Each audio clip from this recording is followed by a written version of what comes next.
he might not be able to get in. Call the meeting not to working. order. So you might Commissioner have to keep an eye out for him. Invitation. Everybody stand.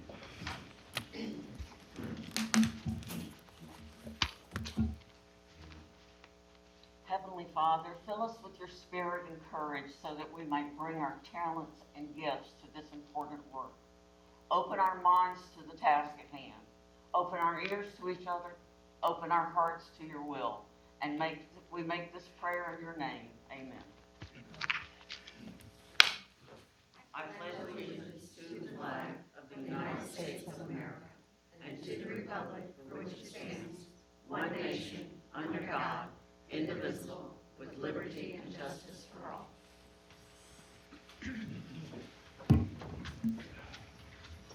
Do the roll call. Commissioner LeBlanc present. Commissioner Branford present. Commissioner Gardner present. Commissioner Gleason present. Commissioner Becker present.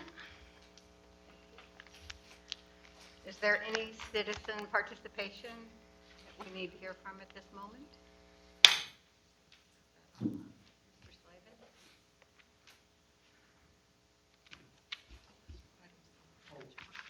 Ed Slavin, box 3084, edslavin.com. First, I want to call your, thank you for putting me on the camera. It's much better than seeing the other view. I want to call your attention to the email I sent y'all about the consent agenda. If someone would please move to remove from the consent agenda, canceling the November 14th meeting, just like y'all to discuss it and explain why, because there's not this year a conflict with the FMCA meeting, which is a week before, and I would hope that y'all would talk about it. I'm still waiting on documents I've requested in preparation for today's trim meeting, and I'm hoping to hear soon, maybe now, on the documents that I've requested, which are easily obtainable and certainly relevant. And I want to thank y'all for your work and reserve the balance of my time. Thank you. Can we have the approval of the agenda? Well, I have some motions for the agenda. Okay. Can Absolutely. I motion that we table item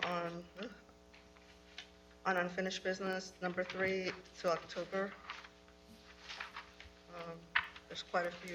There was quite a few information in that I really want to be able to get through. Do I need a motion for that, or can I? Employee appreciation? No, the DVC admission fee, Oh, number got it. 3. Yeah. You may make a. Could I make a comment on that?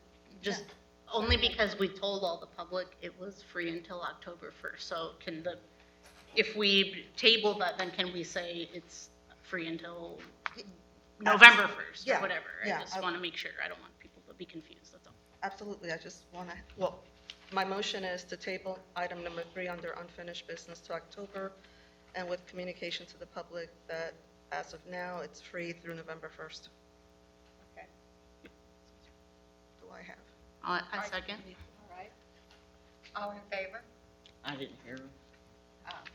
Wants to table number 3 until October. On the which agenda? Look on the inside there, on the unfinished business, number 3. Okay. Yeah. Okay. Regarding DVEC admission fees. Till December? October. Okay. All in favor? No one opposed? All right. And then the next one is, actually this is more of a point of order or question or information, is new business number 1, because we got an updated letter from Ms. Myers requesting that her contract not be renewed. So this reads that as we're renewing your contract, so I don't know if the wording, My recommendation is that you leave it on the agenda so that as- we can discuss Okay. what needs to happen next. Okay, perfect, all right, then I'll leave it there. Okay. Good. And then so then with that change, I'm okay with the agenda. Okay. Okay, and then I have, Yes. I'd like to add under new business, number 4, discussion on employee pay and HR issues. Okay. I don't have a problem with that.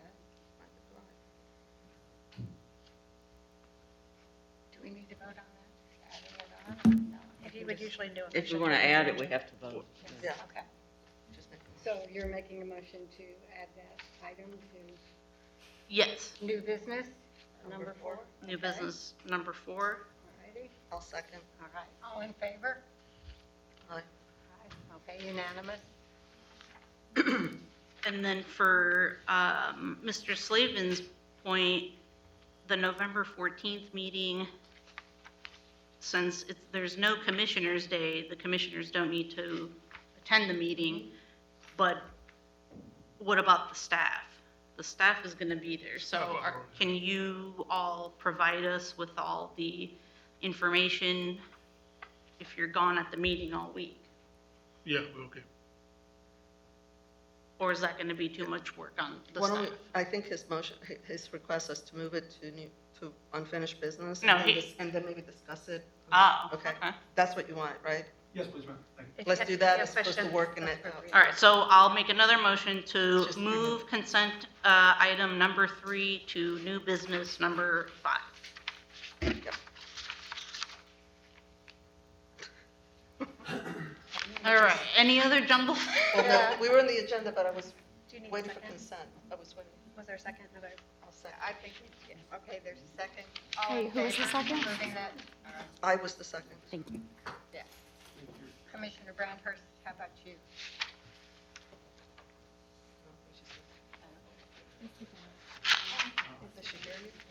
Commissioner Brownhurst, we're moving, I know, number 3 to number 5. okay. And are you in favor of that, or No, opposed. you're opposed? Okay, we have an opposed. Okay, I forgot, because we're on consent. I thought we were on the agenda, so now we're on consent, or we were on consent. If there are no We're more on changes to agenda the still. agenda. Well, if there's, Okay. if the Okay. agenda has been approved, now we're on the consent agenda, right? On the yeah, on consent agenda, I want to pull the item number, the performance goals and measures out, because that's brand new, and I don't think the public really understands. That was new and a new change that was made by the legislature. So I don't want to leave it on the regular order of business. I want to pull it out and have a discussion as to what exactly we're going to be publishing on the website. So that's You want to make it unfinished business number Unfinished. 3? unfinished business number 3, yes. Okay, so number 4, under the consent agenda, goes to, Because we talked about it before, so that would be Yeah, unfinished that's instead of the only- new. Okay. that's under unfinished business. Number 3. 3, because we Okay. took away number 3. Need a second. Wait a minute, I'm confused. Number 4 on So the number- consent agenda goes to where? Number 3 on the, Unfinished business. And I second that motion. Yeah, is added to. Sorry for the general public and everyone here. Yes, am I right? Becomes unfinished business number 3, since that one was tabled. Okay, Was there a second to vote? I seconded. she seconded. okay, all in favor? Aye. Aye. Unanimous. Okay. Okay.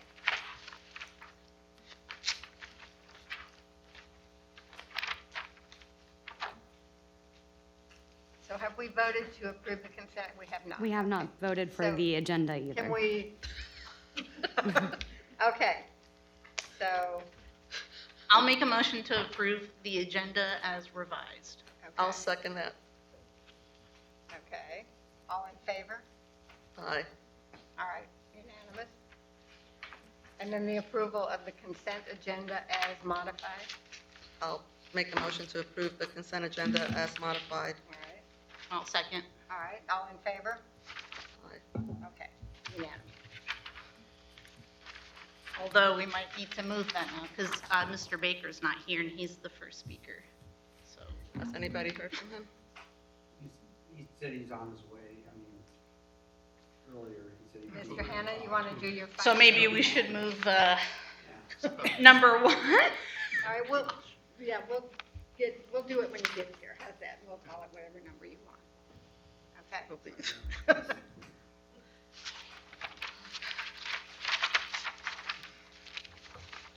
Good evening, Scott Hanna, Anastasia Mosquito, Control District CFO. Going over the treasurer's report and the financial statements. If you look at the treasurer's report, in round numbers, ending fund balance for the Wells Fargo operating account at the end of August 31st is 1.4 million. The Wells Fargo sweep account, which that changes month to month as needed, 3,355,000. The Florida Prime has 5.9 million in it, and Bank of America ends with $330,000. Sources of income, the Florida Prime return on investment is 5.48% annualized. The Wells Fargo sweep return on investment 5.2%. Grant money, total of $54,110, and that was NACHO, FDAX grant, Sumitomo Chemical Company comprised up that number. Surplus sales, we had 3,208.80. We did have a nice windfall yesterday. I think that was like another couple $1,000. Things like vehicles, trailers, lawnmowers, things that are obsolete and surplus salvageable. Donations from the DVE Center box, $113, and the Education Center, DVEC Center concessions, almost $740. And then the next part below is the P&L for the DVEC Center. Can I ask a question on that? Sure. Are we done? Done. Is it done? Is it complete? No, I mean, we still have about 160,000 to spend. I mean, he's trying to make the deadline to September 30th, but I think there's like 2 walls that still need to be, 2 or 3 walls that still are waiting on the product On to what, finish. what type of product? It's displays or? Yeah. I think so. yeah, I mean, we're going to stay within budget to the penny. Okay. It's just whether the timeline dips over after September 30th. I mean, Does he have an estimate as to? I should have asked him today. He said it's really going to be close, cutting it close, whether he can finish by September 30th. Okay. But I can ask him, and maybe he could email Dr. Shu, and then he could let you guys know what's going on. Then the next thing would be the budget amendment. And I adhered to what the board requested, which the additional revenues are plugged to future capital outlay. So we had the additional revenues of $99,410.55, and that's grants and donations, interest, return on investment, miscellaneous prior refunds and other sources, $99,410.55, which all got plugged to future capital outlay. Can I ask a question on that? Sure. Why are we, and this is for you to help me understand, why is the money getting put into capital and not into cash balance carry forward? DAX has a really strict guideline. For cash balances carried forward, it's 20% of the budgeted amount is the max we can do. It's kind of like, that's the only place you can plug it, and DAX is aware of it too. But if you put it in capital, that means, It's supposed to, yes, it's supposed to, at some point, we should have plans to have a capital project to spend the money. And if too many years, if it keeps, they have asked if, like, before we constructed this facility, when we had a recurring capital outlay budget that just kept going, they were like, they reached out and said, hey, we see that you have had a balance in there. Are you going to spend it? And then we built the facility. What I would presume is the next year, we're going to have operations in some of these facilities that are going to increase, and then that money will get budgeted in operations, and that'll leave a lower amount of capital outlay carry forward. yeah, I just don't want us taking that money No. and saying we have to spend it because we have it in capital. No, we'd have to, next year's budget will affect that, every year's budget's going to affect that ending balance. So if operations go up because the cost of these facilities increase, then the other thing is you could reduce the millage too, and that'll make it, and that's where you chisel that money. Yes. That money gets chiseled away and allocated. So, Bingo. Yep, so, Imagine that, reducing yeah. taxes. Yeah, so, that was a good question there. Any other questions? No, that's it. Thank you. Oh, I have, Oh, yes, ma'am. I'm sorry, Cricket. for the grant money that we got, are those one-time payments that we got, or are those Actually, occurring payments? the FDAX one, you know what, Dr. Qualls could probably answer. Yes, so those are finalized payments with Sumitomo as well as AFDAX for our grant that we had fiscal year 23-24. We have a new grant that you'll see in your board book for fiscal year 24-25. And then the Syngenta is ending the work that we've done with them. So that money is not going to be reoccurring. But it's work that we've done over the last 2 years, and so they've paid, you know, we typically ask for 50% up front and then 50% upon final report. So it's all settled, Yeah. okay, thanks. And, Great. sorry, just real quick, in the board book, you will see that we did receive 300, I believe, and 10,000 from FDAX for 24-25 fiscal year, so. Great. Any other questions? Anyone else have questions for Mr. Ham? I'll make a motion to approve the amended budget to send to FDAX for this month. I'll second. Okay, all in favor? Thank you very much. Unanimous? Thank you. Okay, Next one was David. yes. Dr. Shu, are you going to talk about the performance goals, the program goals of performance? Okay, yeah.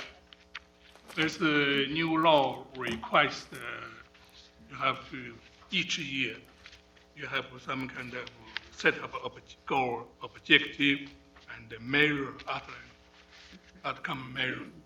So that's we work with the FMCA and consider with Florida Key, COIC, mosquito control, Silver Special District, and Pasco and Indian River share that drop there. So we, based on our situation and the Dr. Core and some team member or manager and the import set out because drop there, it can be some change. Because our program a little bit different here. So for that physical surveillance and disease, it's the same, everybody same. It's just reduce the mosquito population, try to reduce, prevent mosquito-borne disease, so that we have a number of trap, a number of sole requests to try to reduce. That's basically similar with others. Only different is that we have the environment source reduction and bioregional control. Because we have the SAT building, and now we need to move on. Everything is ready. We need to produce quickly. And today morning, we discussed with Dr. Quall, also discussed with UF, the professional help us program. So that's we need to push on, emphasize somebody quickly can push it, move on. That's so far almost 3-4 years there, and spend lots of time. Everything ready, needed more technical start to produce. So that hopefully in the next couple months we can see some mosquito release, few not high number, but start at the beginning, treated by radiation. So that's the difference with all SAT facility only contain mosquito control as one. They all is the very successful program. Then AMCD started almost 4 or 5 years before Commissioner Ginny Moller, former Commissioner Ginny Moller, and helpful and work on that. So looking for funding and get the idea or the support. It took 3-4 years. Finally started running. Everything should be running. That's different. Second, different about the education. Education, we have the education disease vector education center. So the really started perform very well. Since the grand open March 26, we have received over 6,000 people visit. I was very shocked, yeah. And in June, we have 2,200 people visited. So even last every month, we have 1,200 and 1,300 people visited.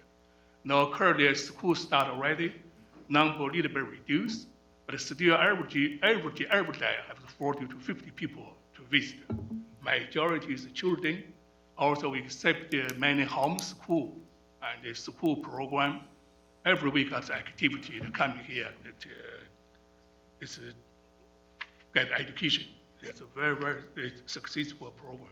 Can I interrupt a second? Sure. Because I guess I wasn't looking so much for the report on the metrics, but more an explanation that these metrics were required and that the legislative session passed a law requiring all mosquito controls to have measurable metrics that they were going to be publishing for the public on their website.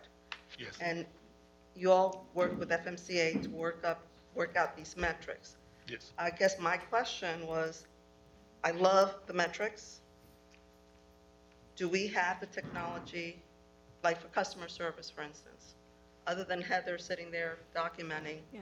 Do we have the Upload. technology to track these metrics and report on the metrics Yes. Yes. on a monthly basis? I don't know how often we're required to publish results. I think probably Yeah. yearly from how this reads, but you're right, they didn't tell us. Yes, software, everybody can download it, iPad, can post the services. And we kind of financial can sum up every month and Oh, see how by many services. December 1st of every Yeah, year. so- So then we have to give them the results Yes. every December to see if we met our metrics or if we did Correct. not. And then Correct. what we can do to meet them. Yeah, so For every- do we need money in the budget to measure this stuff? I guess that's I mean, my- I think we'd have to go through a year to be able to determine that, but as far as your question about like service performance, every time we go to a service request, they're provided like a feedback. We've also structured that to now be a QR code so that people can do that and it automatically updates. And every year in our annual program report, we already report on the performance of our, staff, customer service-wise. Education-wise, we're tracking that. And I believe that the program managers, like the education and research program manager, is developing a way of being able to provide this in monthly reports, because we provide monthly reports already to the director. And so he's structuring it, especially related to education and customer service, to match what our performance measures are. Yeah. Just because I'm on the education page, it's like, reach out to 2 related agencies, ensure that 100% of the seasonals do their mandatory training. A lot of the stuff we already do Have it and implemented. have the metrics on. So So- I think but- that, So wouldn't one of the metrics be what percent of the county population we have reached with education programs? We can certainly add that. I mean, we're already tracking how many education events we're doing, whether, and where they tie into. We also have a survey within our education center that people can fill out. It's not like we're asking each person that comes in to give Right. us like where they're from, but we certainly have that information with our education events. No, I'm just saying that our main mission is St. Johns County. Right. I mean, they're the ones that are paying the taxes. So are we tracking what percent of the population we're penetrating and educating with our programs, whether it be Yes. the education center, online, whatever? Monthly. Yes. Yes, we are. And we can fine tune that a little bit for the DVEC when it's the public coming in versus a scheduled education event. But we already track for the education events, whether it's homeschool, whether they're coming here or we're going to the classroom. but when we do like touch a truck events or the helicopter, I mean, Yes. we're not tracking how many people come up to the table. I mean, we can give an estimate. I Yeah, we- don't we- think that they want that No, but we specific still of a report metric, it. But Yeah, we do have the number. we can say, like, Yeah. we went there and there was about this many, or, Other special aid and applied research. In the Florida special district, not many special districts doing applied research, where the facility and the complaint DLP good lab practice, the track lots grant, annual over $500,000 grant from federal government or from a state and industry, especially with testing and evaluation new products and new formulation pesticides. That's our special program. I put it as program number 6. So try to, this kind of a research idea coming from a customer, from an industry request, and the purpose is to improve our operation, efficiency, and reduce cost, and run the business more intelligent. So rest is the same. Yeah, we have everything. We have a number. We try to reach. End of the year, when we're going to publish annual report, we need to put on what's the reached our goal and the number, which one we didn't, we failed, what's the reason fail, how to take action for next year. So that every year update for this. Thank you.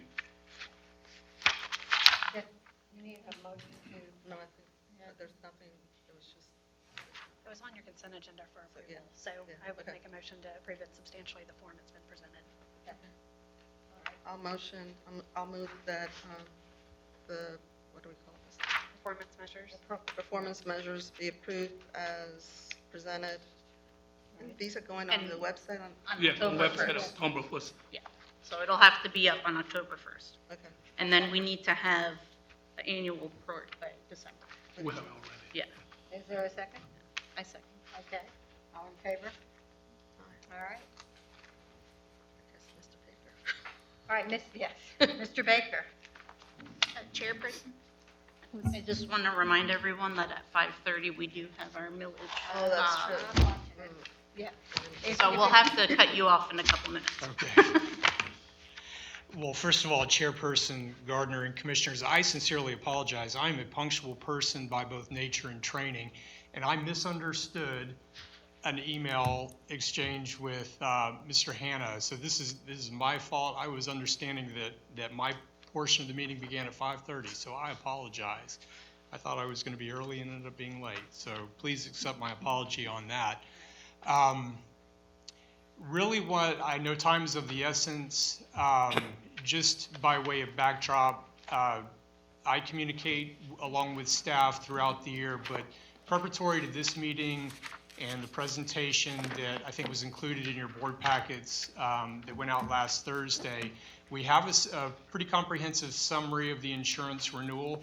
I do want to hit a couple of highlights though, because I know one of the main things that gets recognized as you read through that very interesting insurance document is the pricing on a year-over-year basis. As you can see, there's a nominal increase in pricing, but I have to fit that within context. Over the course of the year, there's been significant change in the different exposure bases that the district has. The main one being the increase in property insurance, total insurance value that we have. That was roughly a year-over-year increase of about 46%. So we have a significant increase there just in terms of the amount of property that we're covering. We also have increases, slight increase on our equipment schedule. We added a couple of items of what we call inland marine or equipment floater equipment. So that increased the value of that particular item of coverage. And then we also increased payroll, which of course has a connection to an increase in workers' compensation coverage, but also is relevant as we look at general liability coverage, public officials liability coverage, employment practices liability. That forms part of the rating formula for those respective lines of coverage as well. So those overall increases in coverage base result in a nominal increase in premium, but on a year-over-year basis, there has been a softening of the actual underlying rates across most of these lines of coverage. We've been in a very difficult insurance market over a multi-year period of time.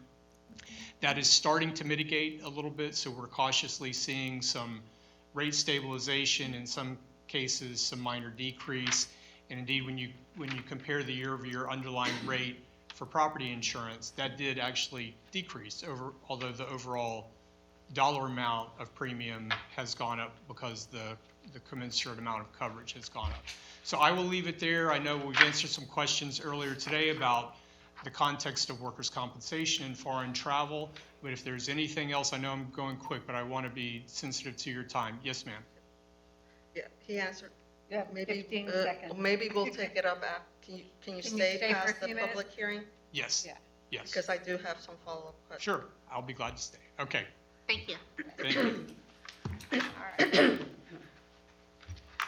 All right, we will begin the public hearing. Sorry. We're going back to Mr. Baker. Yeah. Yeah, we're. I know, I was like, It's all right. Don't scare me.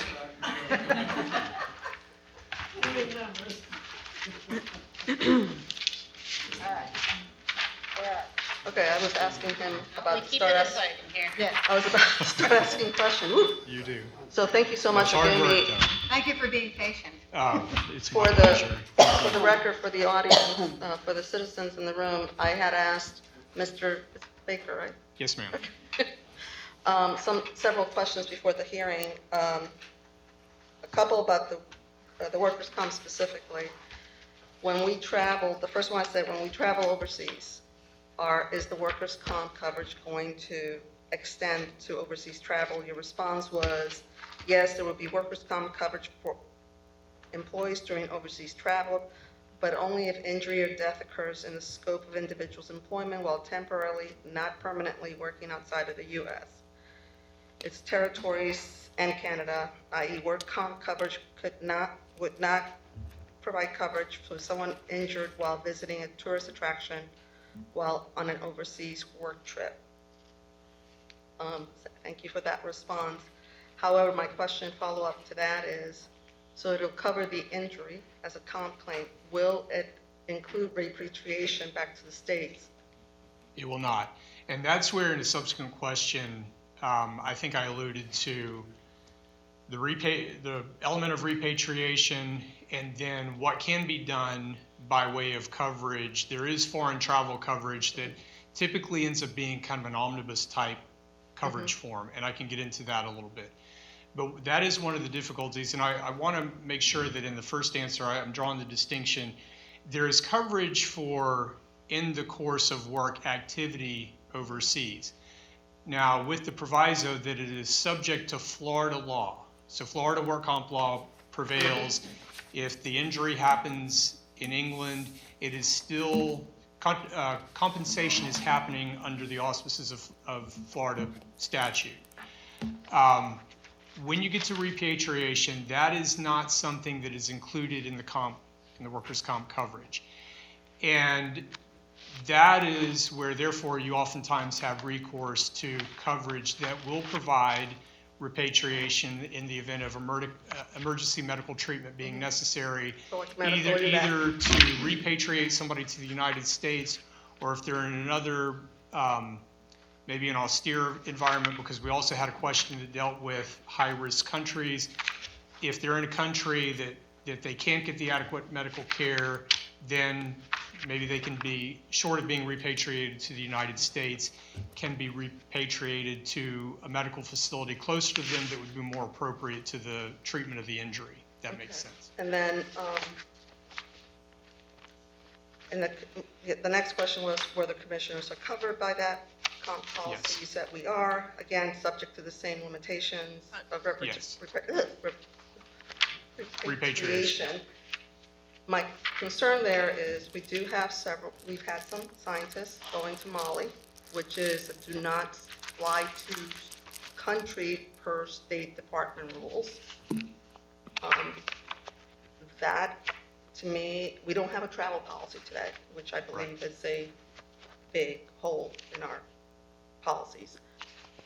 And if somebody gets in Mali, the issue, they're in a civil war, they're subject to people getting, especially U.S. citizens, getting abducted. I don't believe our policy would extend to that, to like somebody got abducted or That would not. That is Exactly. very specific. That's called kidnap and ransom Yeah. coverage. So that's a separate element of So coverage. basically, even the current policy that we currently has limited coverage because we can treat overseas. Repatriation is not covered. I don't know if you've been to some countries, but you really don't want to get caught up in their healthcare system. So you could have somebody for an indeterminate amount have to stay in country because either that or pay out of pocket to get back to the U.S., right? Correct. And if they're in a medical situation that requires medical evac, that's extremely expensive. Correct. So what I want to make commissioners aware is that we do have a high-risk situation right now because we have Dr. Xu that goes to China, again, another country that's currently not in the best position with the states. We have some scientists, we have research happening in Mali, and malaria is one of the big things going on there. And my concern is for the employees and staff that should something bad happen, we don't have adequate coverage currently to extend to those situations. And what I was going to ask the board is that I think, one, we need a travel policy, and two, that we need maybe ask our, a broker of record to potentially add coverage to our policy if we are going to continue to send folks overseas to adequately cover them. So that's my 2 cents. Commissioner Becker? I do agree with that, and a few years back, I had asked the board and Mr. Baker, because we had some commissioners that had gone to Costa Rica, including Dr. Xu, and there was a bad hurricane. They got stuck in the hotel. There was an earthquake, and I was terrified.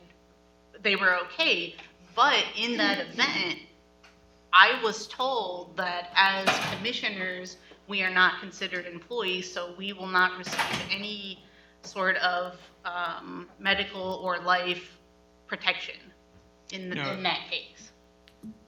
If there would have been, if a commissioner had been in Costa Rica during that event and had sustained injury, then there would be coverage. So there's a volunteer coverage endorsement on the workers' compensation coverage, and that extends to you and your role acting as commissioner. So I don't know if you asked me the question during that time. Okay, But I don't know. But it's only. I know that's what I was told, so that's why. But again, I want to be clear on what the Okay. coverage does, because it does some things, but it doesn't do other things. So what would it take to add into this current policy what did you say, a kidnapping and ransom clause? So there's we're just now several talking things. about a few different things, and so let me just delineate. Commissioner Gleason's question surrounded the workers' comp exposure, which is workplace injury, workplace acquired disease, and it also has a wage loss component if it were an employee that were to be traveling, got injured, and there was a work loss component to that. That is guided under Florida statute. And so what we're talking about, and I believe in the email response, I've worked with clients that have had overseas, temporary overseas, not permanent overseas stationing, but overseas temporary jobs in austere environments in pretty high-risk countries, including Syria, Afghanistan, Iraq.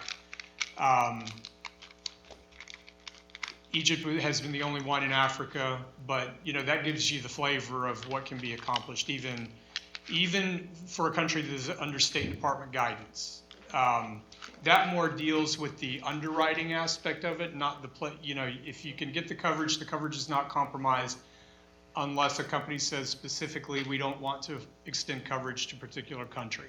Otherwise, it's being worked out in the underwriting process.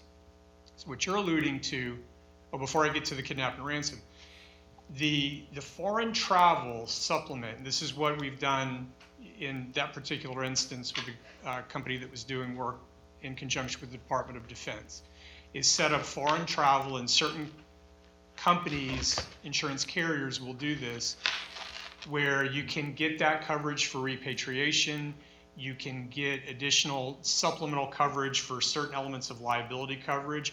General liability for the district essentially extends worldwide, but there are other things like auto liability.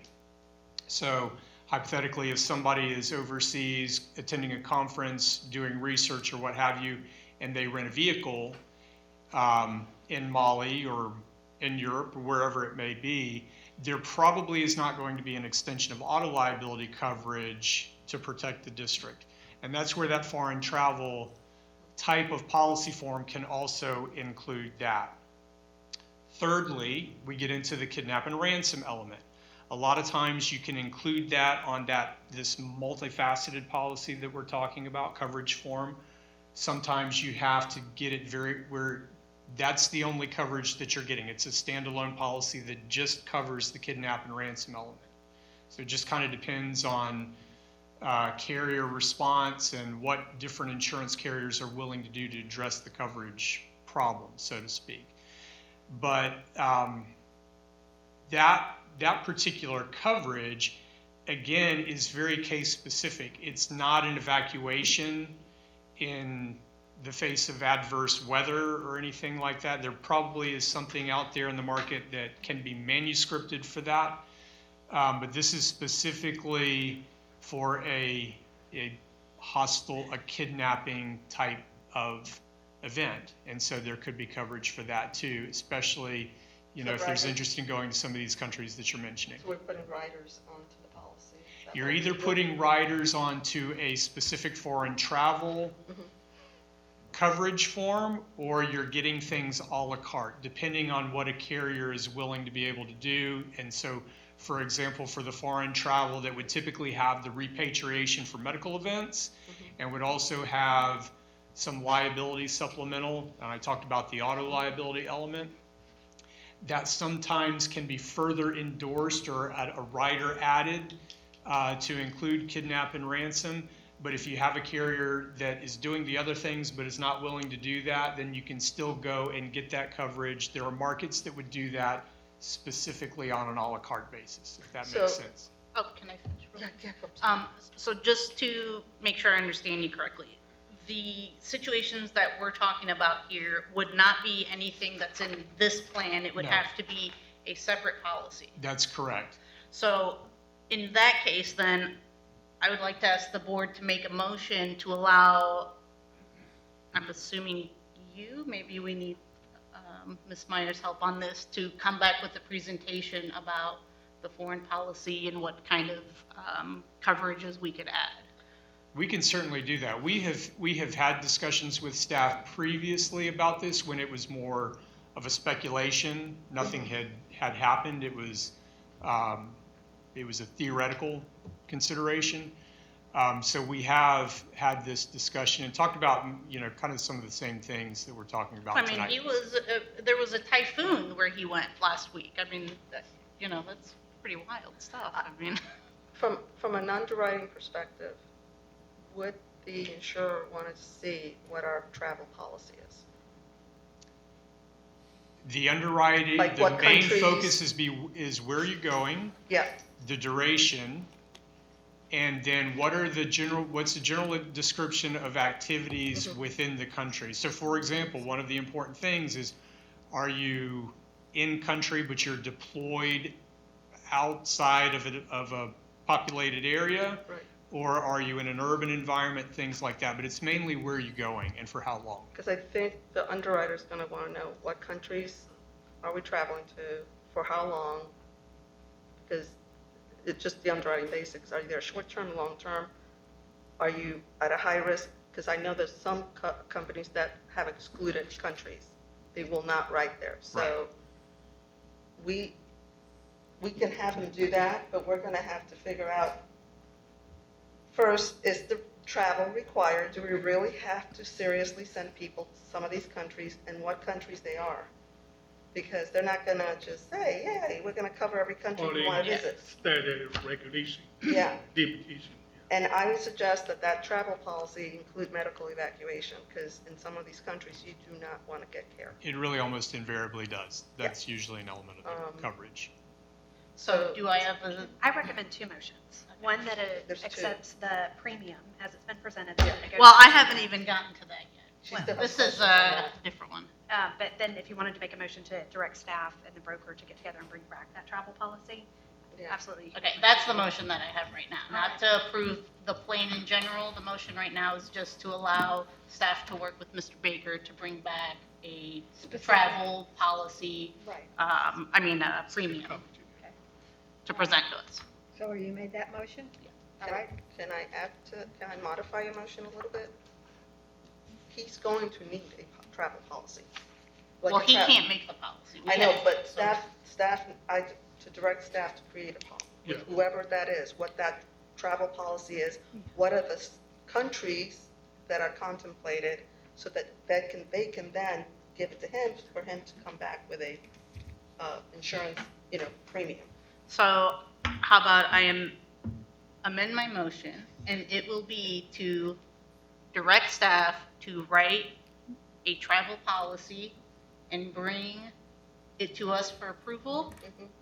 before the end of the year, and staff will arrange in that same time a meeting with Mr. Baker to come and present to us, and we can have all our ducks in a row. How does that sound? Before we go any further on that, We do That's have the a travel cost. policy. It's not to that detail, for sure. So I think it would be helpful if this moves forward, that we modify the current travel policy, but get really specifics as to what we want included in that. all right, so you want to read? So do we need to make a new committee for the I travel? don't think it's gonna need a committee. I think you can have an Just individual, update it. I can draft it, update it, and then we can, Yes, I would do that. And does that sound like something you would be willing to come back? Absolutely, yeah. At some We've point? done It this doesn't before. have to be tomorrow, December, whatever. Wait a minute. Absolutely. so just clarification.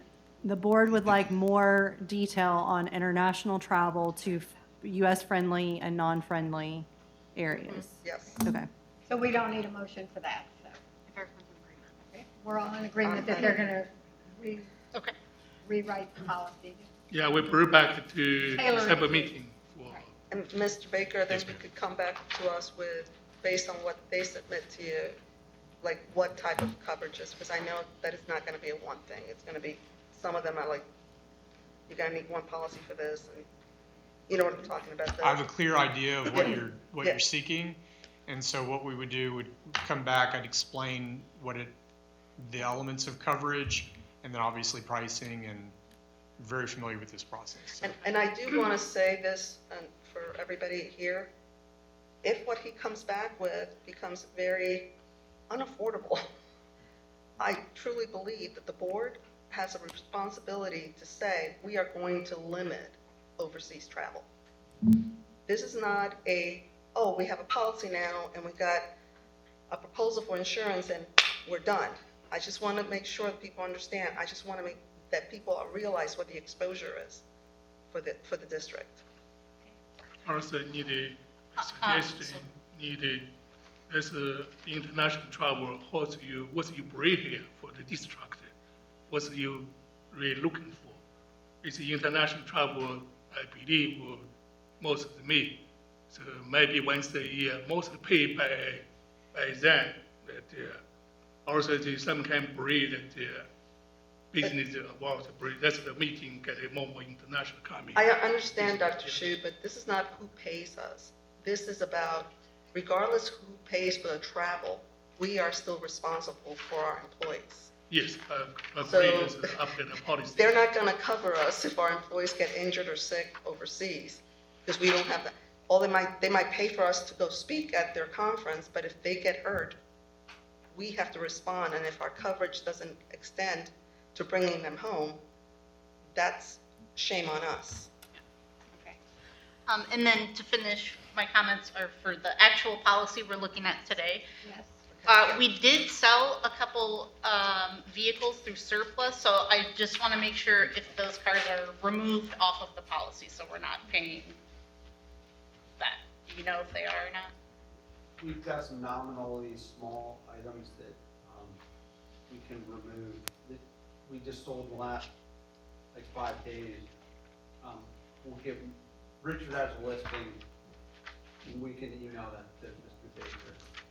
So I'm it's not just sure the, if yeah, 5 cars we sold or golf Yeah, cart or yeah. something. So those can be removed from the policy Absolutely. even after we approve it? Yes, Commissioner, and we actually, most recently, we do a lot of due diligence leading up to the final product and the presentation. And so there was, I think the most recent audit of the vehicle schedule was either a week or 10 days ago, a week and a half ago, so it's been fairly recent. And I think we did discuss some items in inventory that were pending being moved out. And so we can make those changes at any time. Okay, thank you. And then lastly, I know every year I ask you No, about they're great questions. cybersecurity. Please, no, that's what I'm here for. But as we have seen this year, many government agencies have been hit. We saw healthcare companies. What is the word in the insurance industry? I mean, is $2 million enough for each occurrence? For Is cyber that- liability, are you talking about cyber liability? Okay, that's a very, very good question. I think 2 is certainly higher than the norm in the private sector. And I think, you know, given the trend, and I can send you if you're ever interested in kind of loss trending and what kind of claims are happening and how much they're costing. Ransomware is a big issue. As you may know, the city of Jacksonville Beach had a ransomware attack earlier this year, which we're involved with.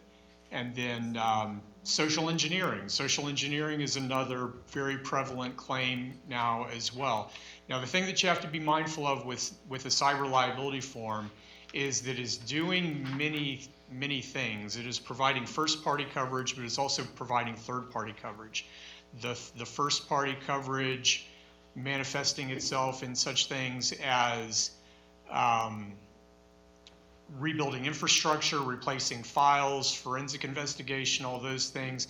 And then the third party would be defense against any liability allegations.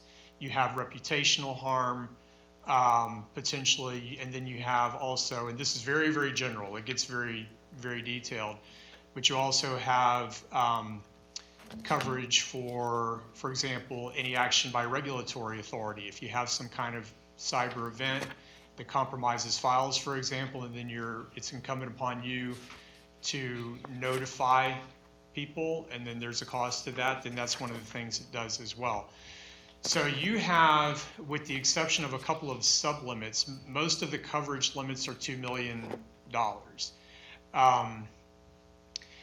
It would always, I never say don't inquire about higher limits because the higher you go, the more peace of mind you have.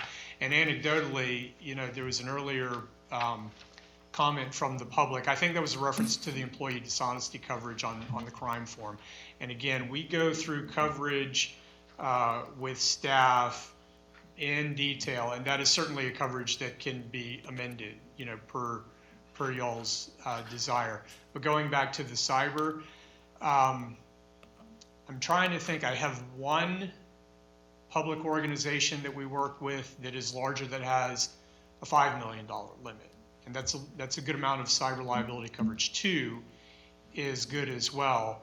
But What about very roughly speaking, when people are asking about limits, I say the best limit is the limit that you need when you have a claim. So, you know, we can certainly look into raising that to 3 or 4 or 5 or wherever you're at. But I don't want that to mean that you shouldn't be confident in the limit that you have right now, because that is a benchmark level of cyber liability insurance. well, with the new threats of AI, you know, does this get covered under the cyber liability? If somebody used AI to make a mock website of us, Yes. or that Yes. covers? Okay. Yes. And then what about our employees' phones? So they have specialized apps that they have on their phones. They have trackers. If any of that is compromised in any way, is that covered? That is contemplated on cyber liability coverage as well. And that's why, and this will be, staff will know what I'm referring to. The world of cyber liability has undergone a transformational change in the last several years, especially since COVID. The market has become much more difficult, and then it softened a little bit and has become difficult again.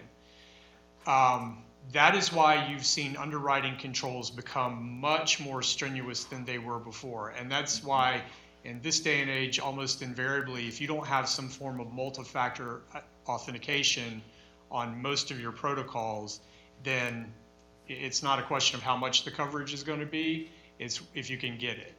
So we are at a good fundamental level with your basic IT controls to get the coverage. I don't know what the answers have been with regard to any usage of a phone and logging into systems from a phone, but I do know that you do have multi-factor elements of protection in place. That's a long answer to your question. Yes, using apps on the phone, accessing systems on the phone, that would all be contemplated under your cyber liability coverage. Okay. Excellent, thank you. You're welcome. I swear it's only one. One. I made One. it. No, you can't read it, but actually, you touched on crime.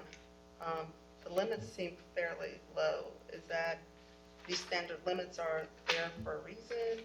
Or these? They're not, they're. Was that what as- we asked for? That's what we've had, and we can certainly amend that, but that is not anything that we decided. That's, what we've had in place. I'm not, okay, so it's not taken as an insult, it's not meant as an insult. I have never seen 50,000 as a limit for employee dishonesty.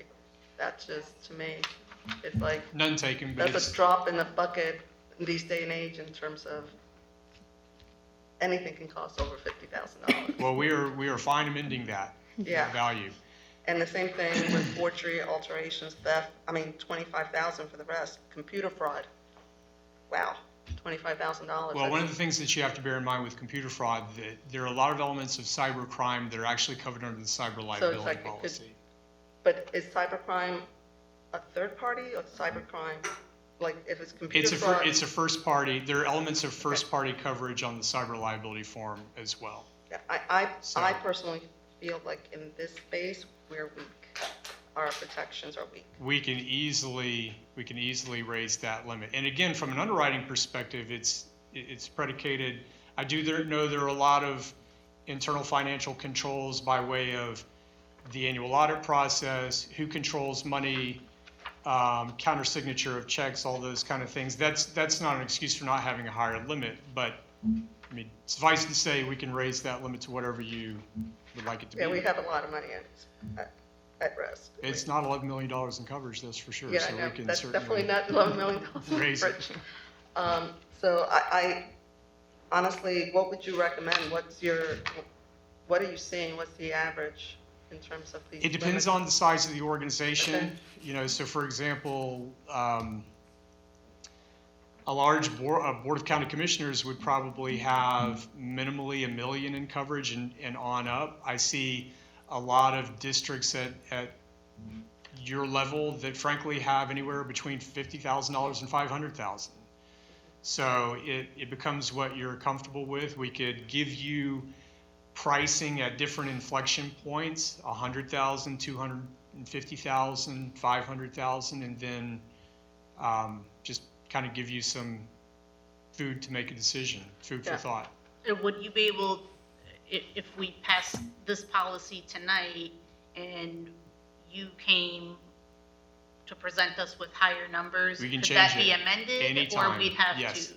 No, you can sanction what you've been presented tonight with all the other coverage as well, with the understanding that we're going to go back and present some other options to raise the crime limit or the employee dishonesty limit and then the associated crime limits that we're talking about. When do these renew? When is the renewal? date? October 1st. Okay, so is there any way you could have Go for pricing October for us 1st. for the, when's the next? We would board? probably have it next week. Yeah. And I could And we have convey the that next through budget staff. We have a Is budget that meeting. something we can do on the budget? at the budget meeting? Can we have a separate? You can call a special meeting to be on September 26th that is in addition I to the, can do to it your at the same budget. time as the I'm in favor of But then we'll that. have to come back another Well, time we after said- that too. yeah. Or I could convey it through staff. I mean, Policy. it's a change of a limit. It's just the limits Um, that are changing and the and I price can- and the premium. I can for it. transmit communicate through staff, different options, and then decision can be made. So we could pass this with the idea that we'll, I'm not gonna Yes. vote for a pass. I'd rather see the final number because out of sight, out of mind kind of thing. And these limits are way low for me to feel comfortable with. But again, that's just me. Well, again, it depends on, we'll provide a few different options, as I said, but we're probably, even if we go up to about $500,000 in coverage, hypothetically, we'd be probably talking about a couple $1,000s. So we're not talking about a big percentage of this overall. It's not a main pricing element of the commercial package. Okay. Then So I'm okay then, if you want to. I'll make a motion to approve the package that we have here for our insurance with the caveat that we are going to increase the crime coverage Is this approved? and that we are gonna approve staff to pick which coverage is the best. We just need to, we can bring it up later, can't we? So, Well, we have to, it starts October 1st, but we can update that can update it coverage at and the 26. form at any time, he said. So we can accept everything else as it's been, if everyone's happy with that, and then, And put it on on the agenda in our next board meeting too. Finally report. so then I should withdraw my motion? no, and make take the it- motion. So are we voting on this premium package? So Are we we're going voting forward? on the premium package, yeah. Yes. With the caveat that we are going to raise the crime coverage and also have Mr. Baker come back and talk to us about a foreign policy coverage at a, Can we capture that, Heather? I'll second that. All right. All in favor? Public comment. Oh, wait, yes, public comment. Oh, okay. Right. Place you. Thank you, Mr. Baker. Thank Thank you, you. and thank you for the questions. Are you done? She'll bring it done the next Not so meeting. fast. Public comment is essential. That's why we're here. Ed Slavin, box 3084, edslavin.com. First of all, I want to thank Commissioner Gleason for calling our attention to that crime issue. I noticed that too. Employee dishonesty, forgery or alteration, theft of money and securities, computer fraud, needs to be more than the amounts that were listed here, which are trivial. Good catch. Thank you. Calling your attention to the Sheriff of St. Johns County, $786,785 worth of embezzlement over 5 years.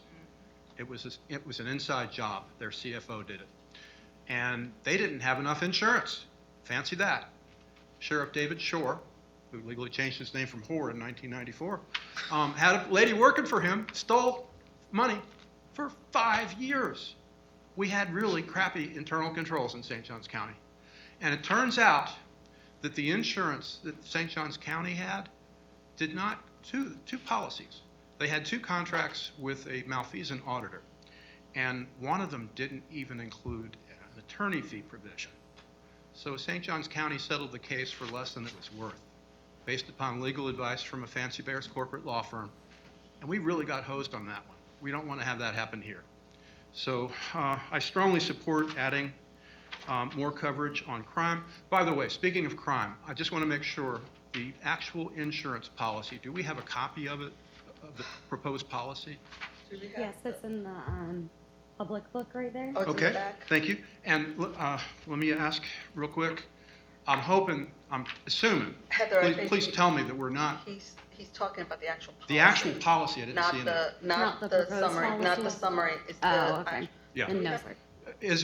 I'll make this real easy. Is there anything in the contract, in the proposed insurance policy, that provides for either alternative dispute resolution or a waiver of the Seventh Amendment right to jury trial? Matt, Is there anything in the proposed policy that requires us to go to arbitration or alternative dispute resolution or any kind of waiver of our Seventh Amendment right to jury trial? I have no idea if there's any language that talks about the Seventh Amendment or any right to jury trial. There is language regarding dispute resolution, mediation. Those things are in the coverage form, which you do have a copy of the current policy on record. We deliver that every year once it's issued. It's not in what you have. It happens after the renewal, usually within about 30 days period of time. You're delivered the new workers' compensation and commercial package policies. Okay. if there's any kind of ADR in there or a requirement for arbitration or mediation or conciliation, please vote now to delete it. And as Justice William Rehnquist said, the Seventh Amendment right to jury trial is a bulwark against oppression. And too many corporations try to do that on the fly and sneakily, and we're not going to put up with Yeah. it anymore. Mr. Baker, I've done these contracts in the past, and every time we strike it out, they put it back in, so I don't know if what's remedy for me to say we don't want mediation, Not cram down. I'm not. Not cram down mediation. I mean, it's by consent between consenting Yeah, adults. I'm dual, okay with it. it's, Yeah. But if there's a requirement that we go to ADR or alternative dispute resolution or arbitration, it's contrary to public policy. And it would violate Section 178 of the Restatement of Contract Second, correct? no, we don't. Okay, so I'm not an attorney, we're getting into legal matters, but I will say this. Some of this language that governs claim resolution is embedded in the policy. We have to read the policy language. Sometimes you can't get those things removed because it's at the behest of what the insurer is willing to write into the coverage. So, Thank you. We'll have to get the copy. So we can check that out and make sure before we get a policy that it's not going to have those things. Well, we're Thank voting on it tonight, though. No, Well, but- could you make could you make your motion tonight, please, ma'am, contingent upon there being no cram down violation of the Seventh Amendment right to jury trial such as But- other? We could do that, no, we could do that, but seriously, we could do that, but I just want you to understand, and I think Mr. Baker tried, sometimes this is part of like take it or leave it, and most insurers have basically told everybody, take it or no coverage. So Well, that's if they say that, they'll come back to us. it'll be in the policy, and, Well- and we can request it, but Right. whether they will accept is not, like, what I'm trying to tell you is the insurance industry, whether we like it or not, has gotten to the point that they say, this language, take it, or you can try to find somebody else that will write your coverage. Well, could we find out the answer tonight? Yeah, we will. Can we will find out the answer Yeah, we tonight? will find the answer. He said tonight. Oh, tonight? Yeah. I don't have. Let's the not buy a policy. pig in a poke. I don't have the policy in front of me. Can't you look it up and read it? It either says, just do a search in the document on the computer if it contains the word arbitration or not. Does it contain the Commissioners, waiver? with respect, we're getting a little far afield here. I will gladly look at policy language, and I will gladly look at any possible recourse to amending these things. But as Commissioner Gleason said, some of these things that govern dispute and claim resolution are not up for debate, so to speak. We can't look at it tonight. We can't request that it get considered tonight. Don't you know what's in your policy? The policy is about 190 pages. Let me add one more thing. When I come and present, I'm a resident of St. Johns County too. I'm not familiar with a lot of parliamentary procedure that allows interrogatories from public comment, and I say that very respectfully. My obligation is to present to you to answer your questions. If there are any questions that I don't know the answer to, I will gladly find them out. I'm not really keen on answering questions like this that really, again, we'll find out the answers that you want us to find out, and we'll do it promptly. But I think we're getting a little, as I said, far afield on some of these things. Thank you. Justice Rehnquist said that the Seventh Amendment right to jury trial is a bulwark Mr. against Slavin, oppression. you're out He of can look up on his laptop right now and find the answer. I resent the arrogance that he just responded to public comment with. This is fundamental. Mr. Howell. I strongly suggest that you go ahead and adopt your insurance policy tonight. And the questions that have been raised, can address them turn them over later. to your attorney, let them research that, get Mr. Baker's expertise, and come back to this board, give us a little report. If we don't need to do anything, we won't do anything, but if we need to do something, then we'll do it. It's real simple. Nothing is chiseled in stone. We So I can do have my change, motion. delete, modify, whatever we need to do. Thank you. Thank you, Mr. Howell. All right, let's go back to your motion. So my motion is to accept the proposal from Thompson Baker Insurance that was presented to us today by Mr. Baker, with the caveat that he will present to us about the foreign policy and the crime update, and that will be done separate with staff. Okay. Do we have a second? I'll second. Go ahead. Well, I'll second it. All in favor? Aye. Anyone opposed? Are you opposed or are you? No, I just want water. Okay. It was unanimous. Thank you, Mr. Thank you. Thank you for the questions. We'll find the things that we have as deliverables. The answers on the crime coverage will be within a week. We'll have some answers for consideration very, very soon on that. The foreign travel will take a little more time, but we'll go through that process, finding out information from staff and then making those submissions.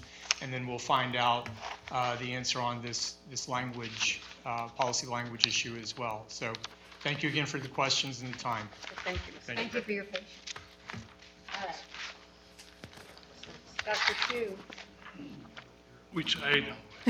Yeah, where are we at? I think, Discussion on the Maybe agenda missed out. DVEC admission. no, we No? tabled that, we tabled remember? that. We tabled that to October. Oh, that's, I'm sorry, yes. All right. Now we're on new business number 1. Ms. Myers. All right, I had originally asked Rudy to put this on because your policies for contract renewal require that the board see all of their contracts 90 days in advance. And I, this past Monday, requested that the board terminate my contract at the end of this first year.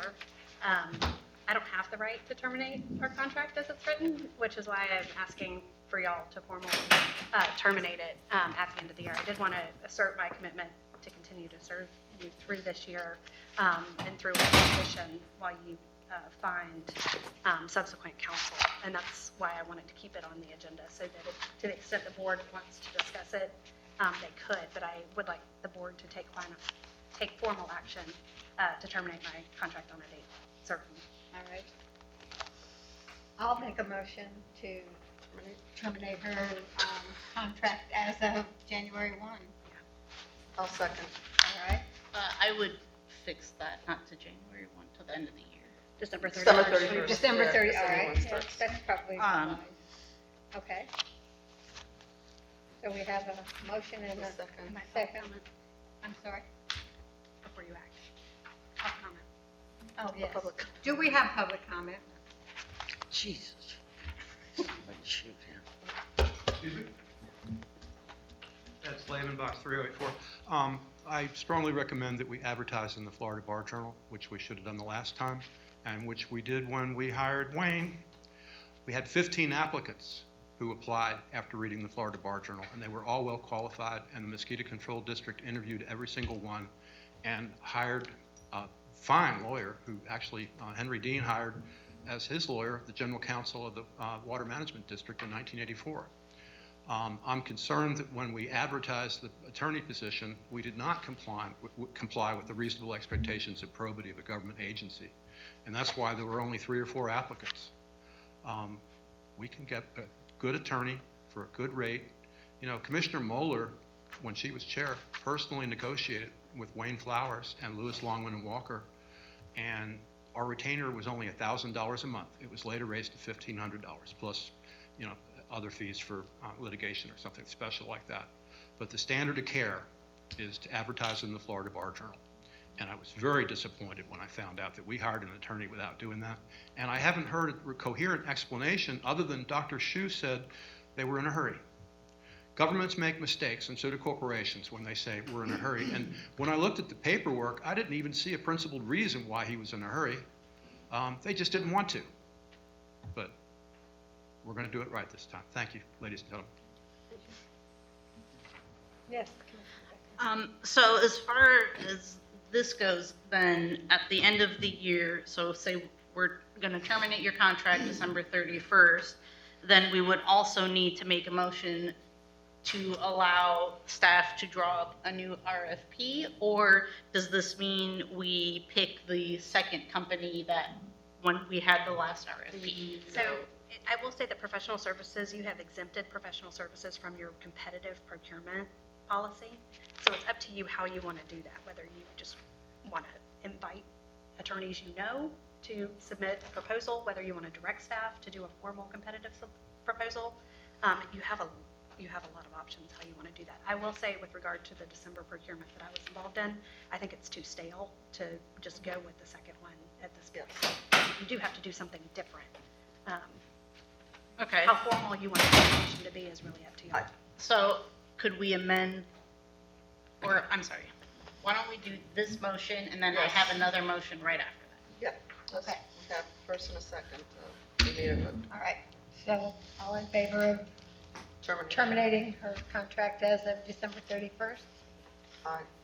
Okay, unanimous. Okay, and then I would like to make a motion to have staff draw up a new RFP with input from the lawyer, from Ms. Myers to update Since the RFP procurements. isn't required, it may be, would want to, I'm not picking and choosing an attorney based on personal relationships or who, we're doing an RFP. In my case, I would like to do an RFP. okay. And I would like to advertise. I think it's our attorney representing us as the board and the district. There's too much liability involved here for us to be loosey-goosey with who gets invited to the party. Okay, I don't have a problem with that. Okay. Okay, so do I have a second? So what was the first? Motion to do an The mo- RFP? Okay. To have staff draw up an RFP with inputs from our current lawyer onto what the job duties are and be more specific. And that RFP will be drawn and presented to the board before it gets released, or, because I want it advertised. I don't want. I think I would allow that for Ms. Myers. I think we should start advertising as soon as we can, but we do need to fix the RFP first. All right, just questions for the board. Would you prefer your request for proposals and compensation in particular to be on a monthly retainer or an hourly or both in the alternative? Do you have a preference for how you'd like to compensate? You paid me by the hour, and for travel, you paid Wayne a set retainer. Do you have a preference? I would like to see both. Okay. Okay. And also, do you have any geographical preferences or Great if they get limitations local. or regulations on travel? I know I have been sensitive to your Well, travel. I did ask Ms. Myers about if we could allow it to be within a certain amount of miles of the district, but she said that wasn't a very good idea. So I would say at the minimum, they have to live in Florida. Is that okay? It's fair to ask for their businesses, their business locations, their office locations, and particularly how far away the attorney is, who will be the lead attorney for you, and to absolutely consider that in making your determination. 'cause But the I don't one want it to be a graded from West Palm that drove element across. of your evaluation. Yeah, So, okay. All right. So do we have a motion? I think Two already. Repeat. she had Repeat that emotion because, that emotion of that emotion. All right. The motion is to direct staff. direct staff to come up with Ms. Myers for a new RFP that has more stipulations of the topics that we've been speaking on and clear understandings of pay scales and job duties. And including advertising in the Florida Bar Journal, because the last one was advertised online on the Florida Bar Journal. Online, it was online. No, not the last one, the one that Wayne got selected through. All right. Do we have a second?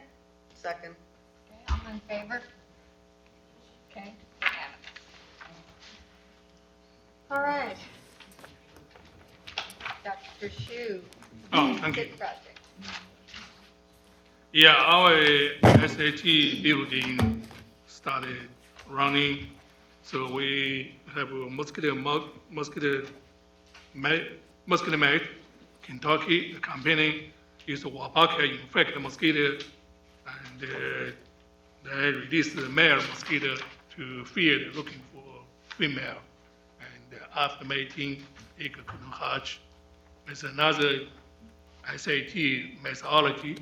So we discussed it at the mosquito net, so that parting staff now they get an EPA registration, and for Florida, for many states for use called biopesticides. So the we discussion two options. They give the two options. First of all, they would like they're looking for the produce sites in Florida, so that they are looking for leased property. Like we have 4 big railway road. They may lease also lease some office. They can hire people work there. They pay our rent. So that that's the first option. Second option, so they can and collaboration produce mosquito, such as produce 100,000 mosquito. They maybe give us 50,000 as a half. So the rest half is their sell because they need to make money to funding the people work here. So that's the collaboration. The first that you pay for, they pay out for rent, but we have to buy mosquito from them. Use our facility buy mosquito, they produce mosquito, we pay money by the equal, actually end of the day, no any interest in any profit. My personal think is I would like a board give authority, we give more discussion with mosquito mite and any possible collaboration, they use our facility and they produce mosquito, so give a certain amount number of mosquito to us for release. That will be also benefits here. Commissioner Becker? So I came and toured the new sit lab and got to see kind of what Dr. Shu was talking about in this. So the mosquito mate wants to pick a district, and we may not get it, but we're hoping to get it, to do this, to release those mosquitoes with. And so we've been partnered with them for many years. So now we can either charge them a lease amount to take up 2 of the insectaries and an office space, and then we would buy the mosquitoes from them, like we did before. Or he's saying the other option would be that we don't charge them rent and we let them stay there and they work with us, and then we get a certain amount of mosquitoes every month, for free. Weekly. Weekly. I think it was about 100,000, you Yeah. said? 100,000 mosquitoes a week. We would be guaranteed, and then they have the option to sell their mosquitoes to other districts or whatever, and we keep all of our own mosquitoes. Has anybody done a cost-benefit analysis of both? Not yet, that's we need a board authority, which option you would like, now can start detail. What do you Very bad. recommend? I recommend this cooperation, so we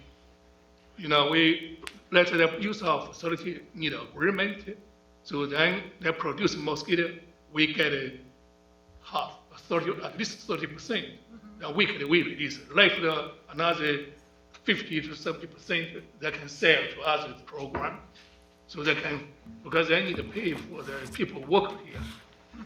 So there also liability, anything there, coverage and our coverage, that's a lot of work needed, negotiate, discussion.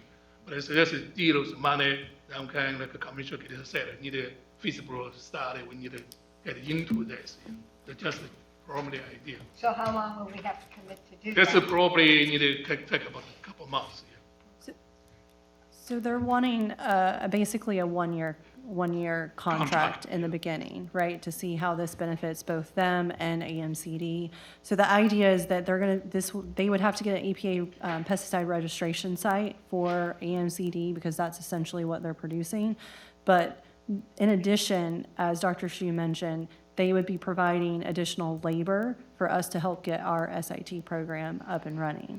And so I see this really as a win-win. We've already collaborated with them. The intention of this space as well was originally, for us to use some of it and then potentially bring in collaborators and colleagues to kind of help expand SIT in general. Because, we're an operational program, but we have the capacity to also utilize collaboration. That's why we do grants. I think, from my perspective, this is something that, I've worked with them to kind of discuss and bring this to the board through Dr. Shu, because as we're starting the program, we can learn from them. They already have rearing techniques that they use for their SIT program that we're going to incorporate here. They're already maintaining our colony for us because of genetics. They're doing the ingression. So from my perspective, and I think from, staff's perspective, that this would be a real win-win for getting our SIT program off the ground and running. We haven't done an exact cost-benefit analysis on that, but certainly if the board directs us to, we can do that. See numbers. I'm sorry. Coming out and toured the facility, and Ms. Coles, Dr. Coles, I kind of tend to agree with, if we charge them rent, I guess that's what essentially we're going to do. We're going to turn right around and take money, maybe more than that, and so forth. So I kind of think that I would say, and this is for discussion, isn't it, Dr. Shu? Is that what we're doing here? I would think that we let Dr. Shu pursue, like you said, the cost analysis, which is best for us. And it may be that we let them come move in for free. And the part we get is that we get mosquitoes. It might be better that we do that rather than saying, well, we're going to charge you X amount of dollars, and then we find out we're spending more buying mosquitoes. So I would pursue both those angles. It sounds just like you said, it's a win-win for all of us here. And I think this whole SIT program is a great thing. And I don't know if we've completed, I toured out there. So if we haven't completed that, we need to push forward and get all the equipment and stuff we need and get this thing rolling. So I applaud you for making this thing move as fast as it's already going. So thank you. Thank you. I have a question. Who owns the IP on this? So they own their own intellectual property, the mosquitoes, so they would maintain all of the laboratory space, and, we would have access, but only to certain staff members, and we maintain our IP for our SIT mosquitoes. So any IP that comes through the collaboration, so they have theirs, we have ours right now. Any IP that comes through collaboration, who owns that? So it wouldn't be a collaboration in the sense that we would be working with them to develop novel techniques. Could expand to that, and then we would have to write that into our agreement. Can you put something into the agreement at first and say, if at some point there is a novel technique? Because I don't want to leave it, let's say we have a year contract and we find something in that year, I don't want to leave us exposed to, oh, now we own that. Right. So they gain more from the relationship that we end up getting.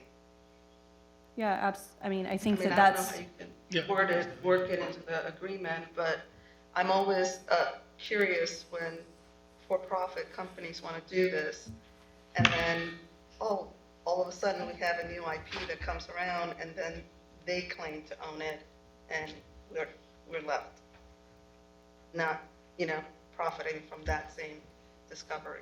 We're a pretty good company. I mean, we've worked with them. No, I know the company, I was just saying, but they're not done. Yeah, I get it. They're a business, right? They're in business. Right, exactly. Protect yourself.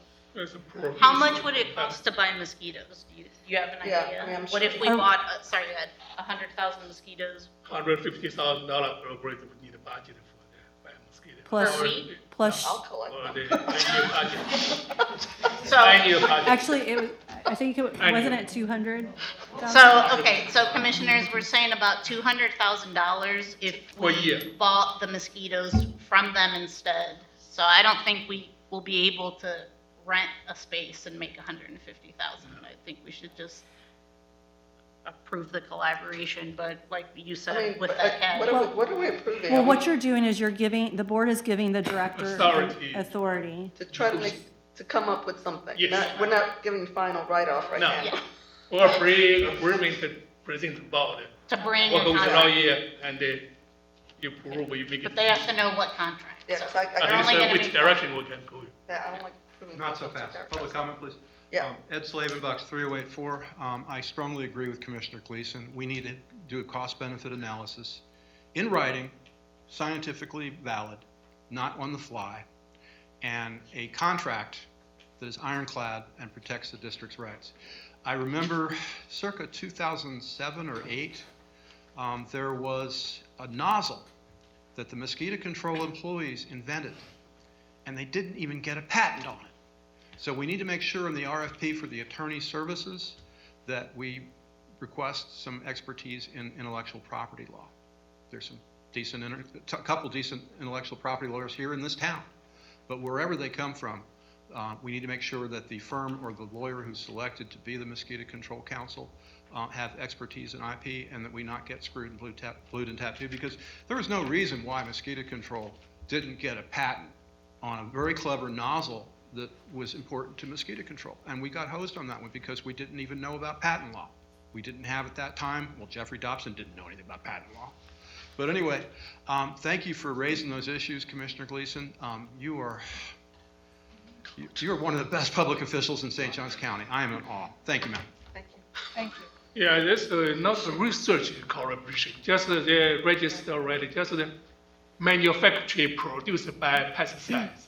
Looking for sites, Lee County, Miami, and us. Because we have a several year cooperation, just the use of the produced mosquito.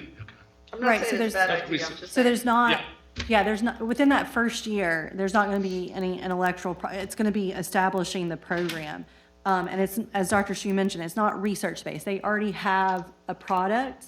Think of it as, Right. they're just producing that product here, and we're providing them the space, and in return, they're providing the product to us to be able to go out and then treat with, But are they right? doing further research there? Huh? Are they doing further research? No, it's a product. It's registered through the EPA and Florida, so it's a biopesticide that they would be producing on-site here that would then be released. So they're not developing here any type of potential future product. But if we wanted to in the future, we could talk about, expanding to different species, but we're not in the process there yet. All right, So what are we passing?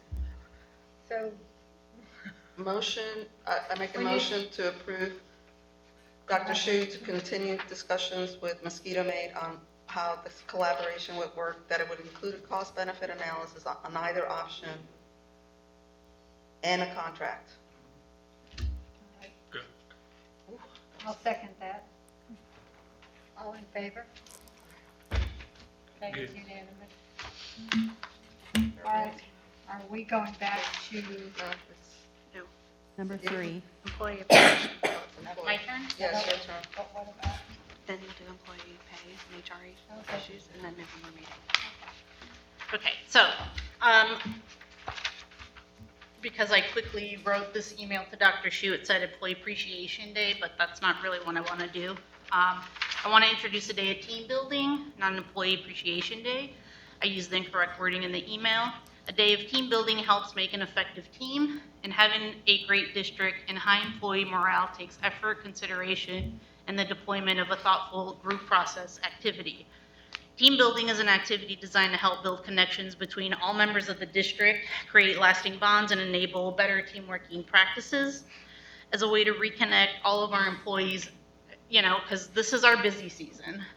So as a way to reconnect them, I recommend that every November, we have a day of service, a day that we have team building.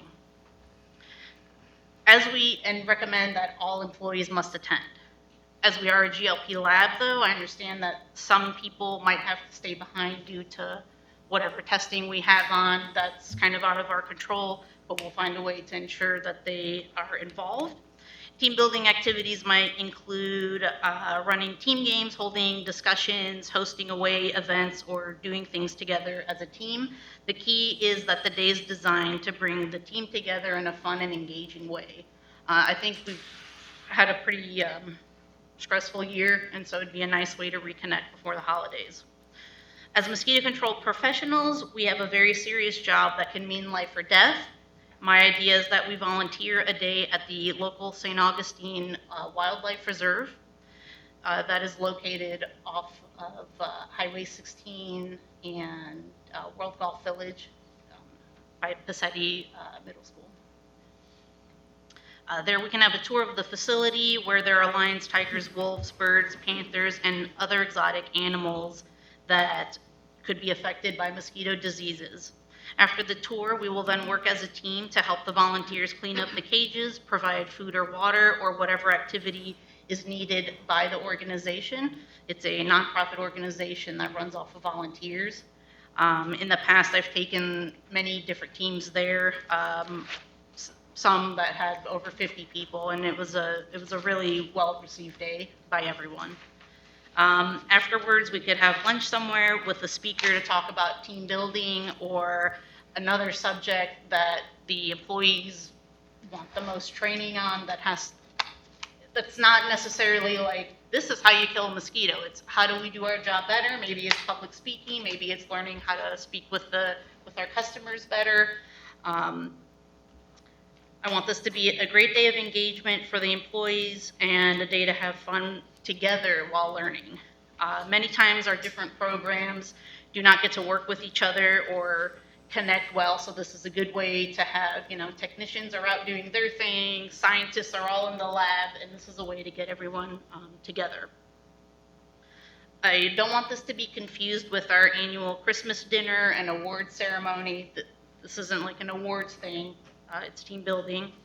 And I'm happy to lead this initiative as the education chair and help Heather or Dr. Qualls or whoever wants to do this to plan it, and I'd be happy to take the lead for that. The cost for the district for this would be the food for the employees, possibly a speaker fee, but since we are members of the Chamber of Commerce, who has excellent presenters, I would reach out to them first to get a free speaker since we are members of the Chamber. We can also do a volunteer, anyone wants to donate waters. And then lastly, a way to kind of comb it back with mosquito control is that those lions and tigers, they like playing with tires. So I thought it'd be a fun way to get the technicians to pick up more tires, and then we can bring the tires as part of our goals that the state wants us to do is reduce as many tires out in the public as possible. So I think we'd be able to check off a lot of boxes. And so that's kind of what I thought of. Discussions, what do you guys think? I have I a think comment. it's a great idea. Commissioner LeBlanc? So I like the idea of team building. However, I feel like the better place for it would be during the winter training. If we can somehow put it in that, because there's so much going on during mosquito season. So I just think that would be a better place for it, but I definitely think. Well, what do you think? Because I was thinking like November, we could say we're thankful, but December is, I think, off the table. Yeah, well, winter training is what, January, February? Is that about? Yeah. Yeah, So I mean, I don't care about it's whatever's the least intrusive on the district employees. We don't want to take them out on the busy season. So maybe that seems you a better guys could fit come for up that, with and the then date. yeah. and then I have a figure it question. out. I have a comment, not question. I love the idea. The only thing is, I'm asking is, like, why isn't this being done already? Like, why do you need board approval for something like this? Well, I don't even know if we need board approval, but Let's get it's it- just Should be an a idea matter- that I've been Yeah. asking about, so I This thought is- if we did I it. think it's a great idea, but I think district should, I don't think you need our. Doesn't need like, approval, just the blessing state is permission. to- yeah. Well, I mean, we You- have to you pay. should do it. Well, I mean, that should be part of the budgeting process. I mean, I don't know any organization that takes their employees seriously that wouldn't try to make sure that there's a bond being built for their employees. So, I mean, And it doesn't have to be my idea. If the No, it's employees not. I don't want to care. do It's something like, yeah, I else, think it's a great idea. it could be a Yeah. different place, but Very maybe good. we can allow the staff to pick a time before the next busy season starts. Yeah, How and about I, that? and I think this is nice because pre-COVID, AMCD as a district used to do quite a few, Last year, activity. a lot of activities, but since COVID, it's been hard to kind of get that organized and so forth. So I think it'll be nice to kind of bring that back. Well, just like, every job I've worked at, we've done that, and it's a day that you don't do that, you focus on something else, but it ties it all in. Yeah. Mr. Howell? I used to work for an organization that's quite large here in St. Johns County called the Sheriff's Department. And they have an appreciation day for all their employees. And you think about how hard to get together. They have 3 shifts, it's 24/7, right? So how do you get the people that worked all night to become, so it's a hard task to do that. But it's a wonderful thing, because, just think they have over 1,000 employees. So when I was there, it was a lot smaller, you know. So you kind of knew everybody and so forth and so on. And mosquito control can, people can be complacent, they get to be like loners out there and so forth and so on. And that happens with employees. And sometimes you lose an employee because there's no camaraderie. So I strongly suggest this is a wonderful idea, putting people together. I don't know how, I don't know, we get a ticket and they feed us. so I forgot how this thing goes anymore. But even after I left the sheriff's department, I have a badge. Still have a gun too. So, you know, it's just a wonderful thing to put people together. Camaraderie. I don't think this day and time there's enough of it, even within the county. I mean, you know. So I encourage you to do this and put this together. And I don't think that the commissioners need to be the ones. I think the employees, the supervisors, or whoever you task to do that job. But I just think you need to say, yeah, that's a great idea. Let's do it. And whoever pays for the food, I don't know. I guess that'd be on us. Not a problem, I don't think. Thank you. So do we need to assign somebody to head this up, or? I think you should have it up. I mean, I don't mind working with the staff to Yeah. help you Wayne, can- because Work I with- don't want it to be more work on the staff that's Right, already doing the right. work. So I can help as much or as little, whatever. Just do it. Okay. Does anyone else have comments? No? I think that's it. One more. We have She has one more, five. she added one. We have 2 more. We have 2 more. 2 more. Four events in HR. 4 is employee pay, 5 is the November board meeting. And then November. Okay. And moved from the consent agenda over was the For the program November. goals and performance measures. We covered that, but we didn't do the November 14th board meetings that we told, Or the discussion on employee pay and HR or issues. employee pay. and each- Yeah, but I think I'm number 4, but it doesn't matter. Okay. So, Everyone's fine. so Doctor, who wants to talk on the November 14th that got moved from consent? Okay, all right, okay. It's usually the FMC meeting during our board meeting or board commission session. This year, it's different. They move 1 week early. So then, based on this situation, I'm the president of American Mosquito Control Association. And I set up November 14 to join the board meeting, called inter board meeting, once a year.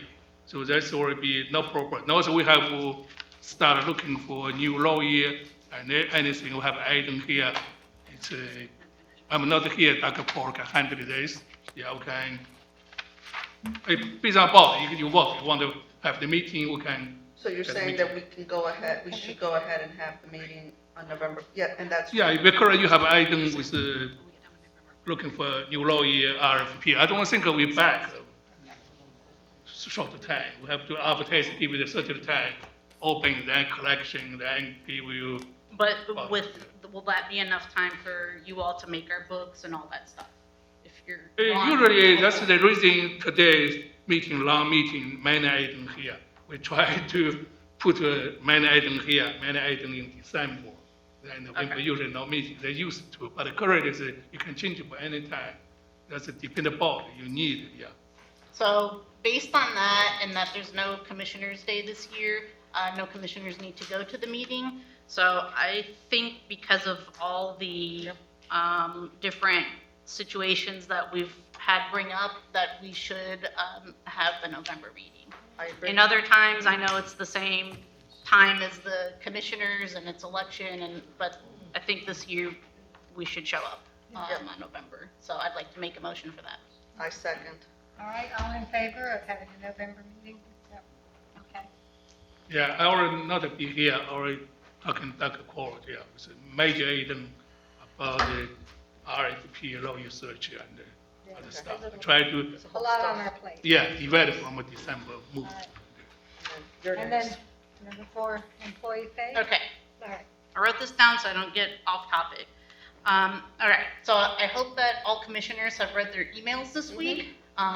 There was quite a lot of information in there. Since my first day at AMCD in 2019 as a commissioner, the number one issue that the district has had the most problems with, in my opinion, are always HR-related issues. I believe the lack of a strong HR representative leaves every employee in the district void. And why am I bringing this up?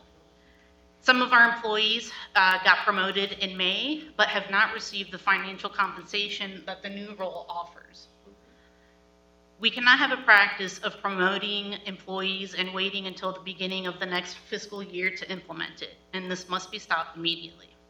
It's unacceptable for someone to be offered a promotion, have the employee accept the promotion, and begin the duties of the new job without receiving the financial compensation, job change title, and the like for their work.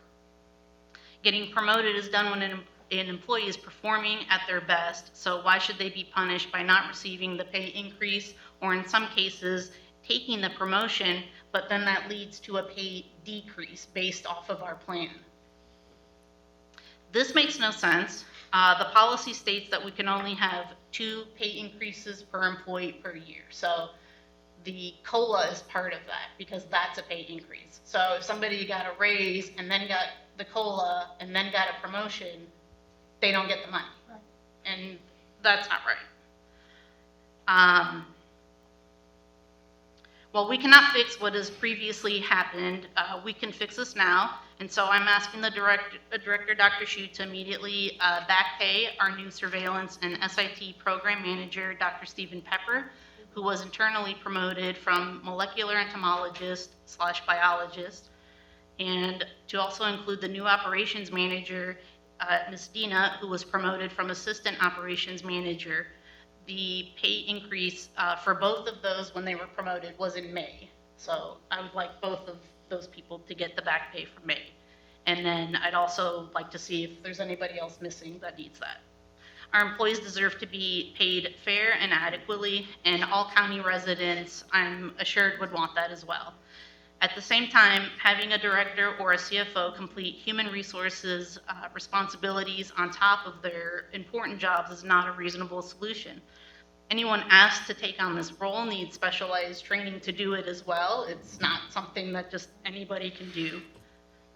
We need a business or an agency that can specialize in human resourcing to set up easier to use and follow pay plans, advancement charts, policy writing with HR interest, including, that's where the travel policy would come in, pay increases, employee turnover, succession planning, and general HR-related complaints and other interests. Then when we have that sorted out, we can hire, hopefully someday, somebody with an HR degree to take on the responsibility as their focused job. We can ensure this does not happen again by hiring the HR person, and it has been proven repeatedly in any work field that volunteer turnover and the training of new employees costs more than solving employee issues that arise out of HR. Just as all of our employees are specialists in their niche fields, so are HR personnel. They have training to ensure an excellent work environment free from hostility and retaliation due to employee concerns. Employee concerns include lots of employee stress, which leads to a hostile work-life balance. This can trickle down into the workflow and cause our staff not to be the best that they can be. This will help everyone, including the board, the directors, and all of our staffs, to ensure that we all have our ducks in a row. And when an agency has a strategic value, this helps everyone. I know everyone that has ever had anything to do with our district loves the job. I know that every single person loves their job, and if they could do it for free, they probably would, but that's not reasonable. We need to treat them well. We cannot afford to lose excellent employees due to mistakes regarding HR, like pay, advancement, and work-life balance. I'm asking the board to approve a motion to allow staff to analyze companies for this service, for an HR service. We had before a company that Dr. Shu said it was about $600 a month, and then any employee could call them with HR-related situations. So I'd like them to come up with the estimate of what that would cost, present it to the board this October or November, since we're going to be here. Maybe we can move it to November, where the board can then approve and disapprove of an RFP with a price and detailed plan to hire a HR professional or the like. And they can come in and update our policies. This isn't like to hire the HR person, but a company to come look at all of our policies, look at our pay plans, look at our advancements.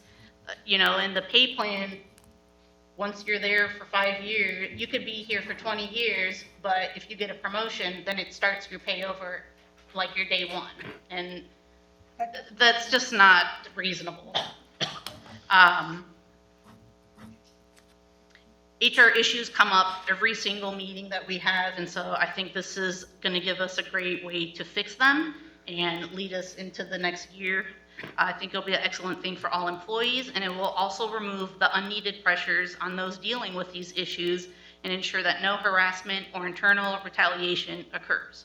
We all want a great job, and this is the missing piece that will alleviate many issues for our district that I've seen every single meeting since I've been here in 2019.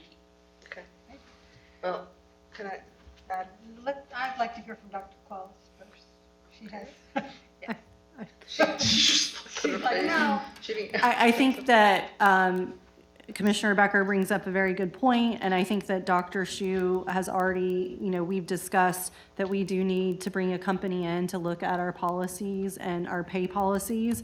It's definitely, we started that, and then remember, the hurricane happened in Lee County, and so a lot of the work that we had been doing towards this kind of got halted.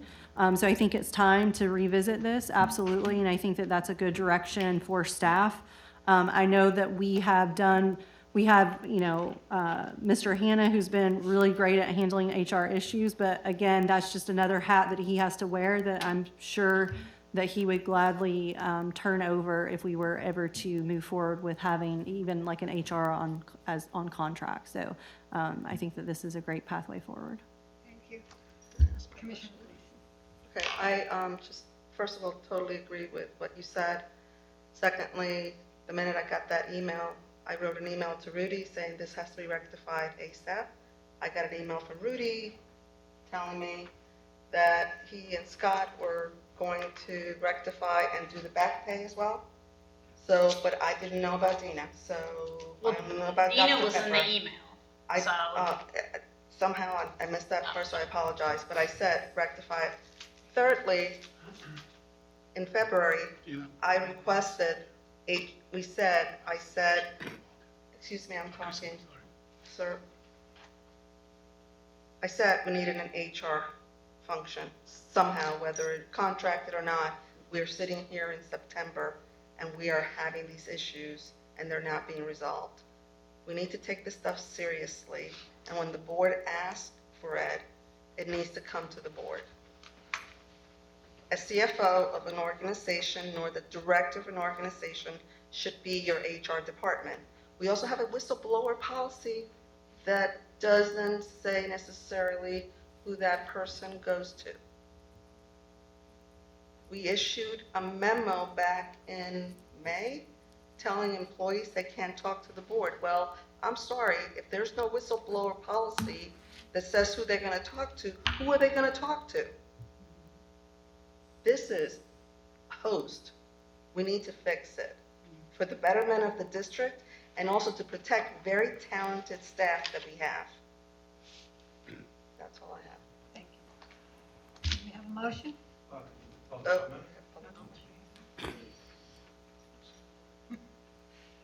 Thank you. Ed Slavin, Box 308-4. I was here when, at the prior headquarters, when Commissioner Moeller proposed and the board unanimously adopted the whistleblower policy. But there is not a court of law in the land that could uphold a policy that says that employees can't go to the board members. Don't do that again. That's a serious violation of the First Amendment.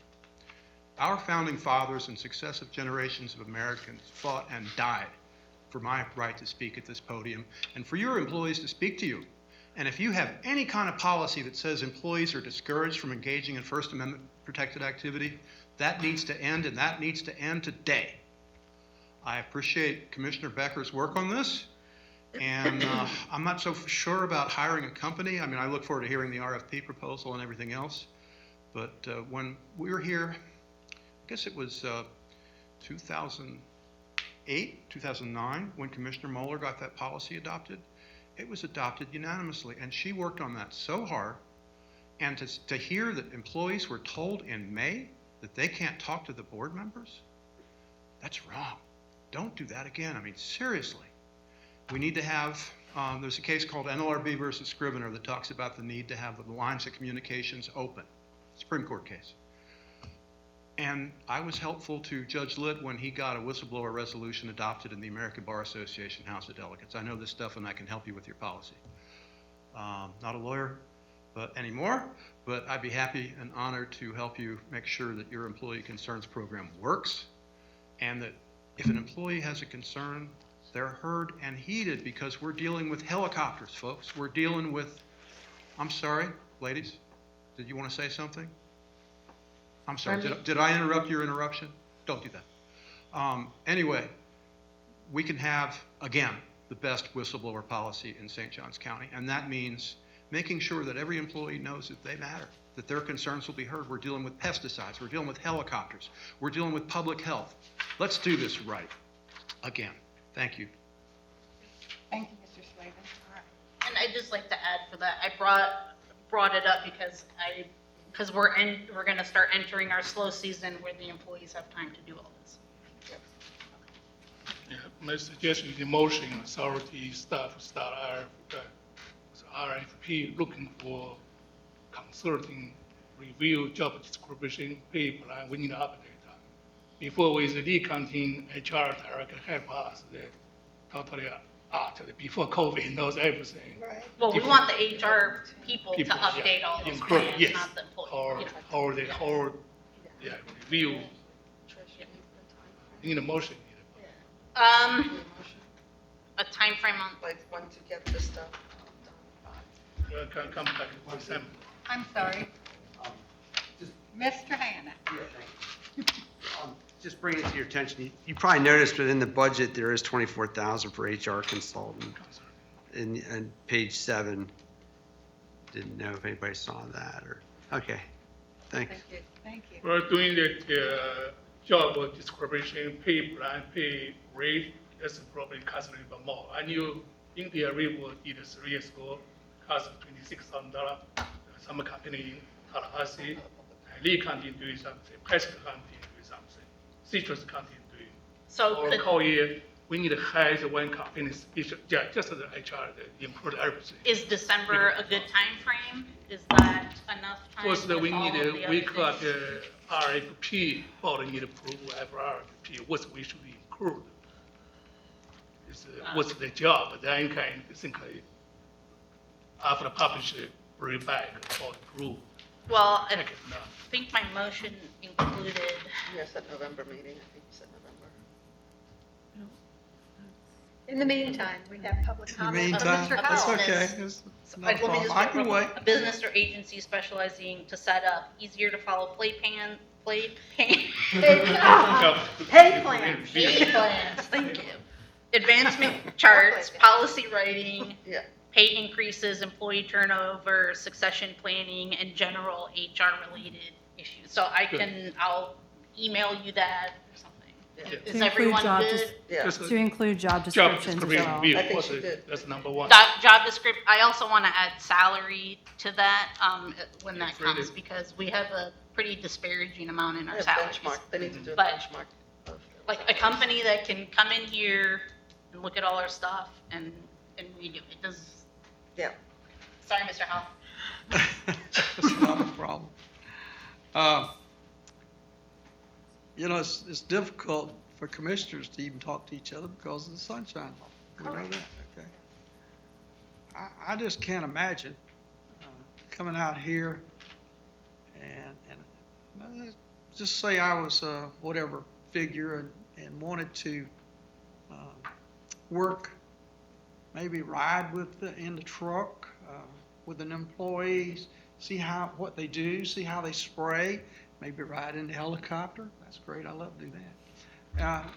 Or come spend a day with the director, and those are all employees. And if I was one of you guys, I'd want to feel free that I could walk down that hall and talk to and associate with the employees, because I've been in the trench and I've been out of the trench.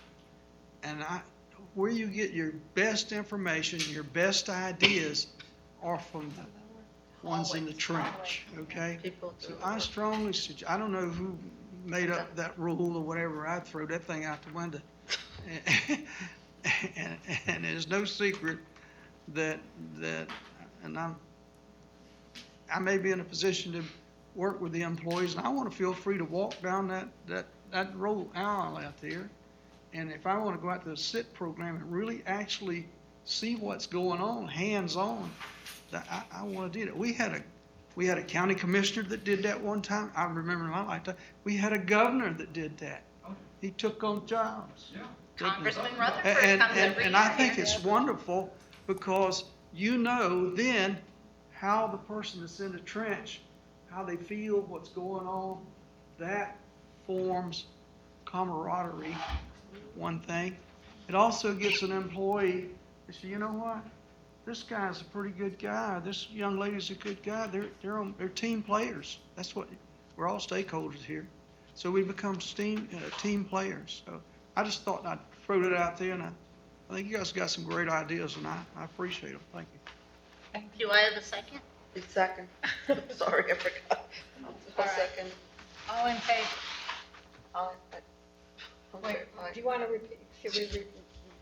The motion is that we approve staff to generate an RFP to get a PR company or business to come in and look over our stuff. And then they will. HR, and they will present all of that to us. So the motion is to give the staff to investigate it, and if possible, I'd like it to come to the December meeting. If that's not enough time, then we can, Adjust. adjust it. All right. We Okay, have so a that's the second. motion. Second. And all in favor? Unanimous. I do believe the meeting is adjourned. Oh, No, wait, there no, are it's some- not. no, Wait. it's No. Make this short, Rudy. All right. Oh, okay, thank you. Make sure, thank you, yeah. First, that everybody see every day the rain. Our employee work very hard, and mosquito population outbreak after continue after Debbie, and also West Nile present. And this is really thank you, appreciate all your hard work, night time, all the molding. So second, I joined the international conference, the 27th international conference in entomology in Kyoto during the before last week, August. So that's very interesting. I was involved in one symposium called Continued Breeding Mosquito Management. With 8 speakers, the meetings, over 4,000 people joined there. Japan's princess and the prince and the princess gave speech to join the meeting. So it was a world really leader here. Also, gave talking about our continued mosquito management and show our the current facility, GLP laboratory. Also, they're talking invited during our 20th annual workshop. After the meeting, many people come to me. My gosh, you are mosquito control like is that right? Leader of the world. So that's they look at the situation. Or a couple company, we have a Sumitomo repairing $57,000 we deal. I was looking for want to get more job. The company coming to me. You have DLP. We have to do something. Really want to join the workshop, and they're very good for that. Our the education center also about a shot. This is the meeting the situation. Second, Dr. Kumar from India National Institute of Malaria coming to visit the scientists for 2 months, doing the talk base. The other thing that we just went to Dr. Paul talking about, we received CDC and the Department of Health Agriculture together, over $300,000 grant.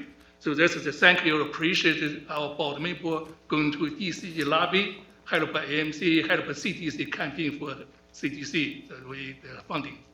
Yeah, thank you, appreciate it, yeah. Hopefully next year, more people join that, support CDC. It's working, elected officer talking legislation, educated there, it's definitely working. Good. Thank you. All right, Ms. Myers. Just to report what I've done this month, I have corresponded and commented on the procurement policies that Wayne was developing for y'all. I have revised your audit selection committee resolution, and I believe that's coming to you next month.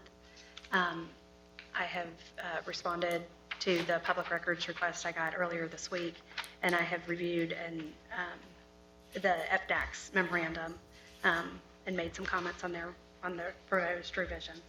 So, Thank you.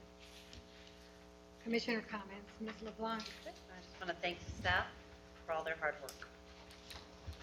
Commissioner Brandhurst. I'd like to thank Mr. Hannah for all his hard work and his continued patience every time he comes to these meetings. Commissioner, please.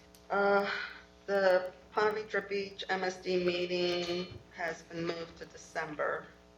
They had issues with the garbage company, so that took precedence over us this month. Also, I gave Dr. Shu a government finance officers little book that is meant for all elected officials, and it's about financial controls and overall accounting. You're going to give me back that little book. Yeah, we make. But he's going to make copies for the board members. Oh, cool. I think it's important that every board member is educated on the financial management responsibilities we have. So hopefully, Dr. Shu, you'll get that to us Sure, I'll give it, quickly. And I that is will it. make a copy tomorrow. Yeah, and that is all. All right, thank you. Commissioner Becker. I'd like to thank the staff, and I'm thrilled that we had people in the audience, so thank you for coming to our meeting, especially tonight, because it was pretty long, and staying with us. And to the commissioners, thank you for working hard and listening to everything. I just want to add that there is a new mosquito virus in Florida. It's called Oripush, in case nobody's heard about it yet. It's spread from biting midges mainly, and they can bite mosquitoes and transfer it. We've had 5 cases in the United States so far. And the big outbreak now it started in the Amazon jungle and has moved out. And then in May, it went to Cuba, and now it's a big outbreak in Cuba. And we know from history, every time there's a mosquito outbreak in Cuba, we get it quickly. So we've already had travel. It's not me. Not this Cuba. It's not me. We've had some travel-related issues, so make sure to tell all the residents you talk to wear bug spray and look at the CDC for the level of threats that we're at. Thank you. One quick point, we need to make sure 388 is amended to cover midges. Yeah, he said it's not covered right now, right? Midges are not covered under our purview. It's different, Yeah. but they're not mosquitoes. We just need to get the legislature to add midges to 388. Yes. Thank you. And with Actually, that, that's what PV complies with. this meeting is adjourned. Thank you, everyone.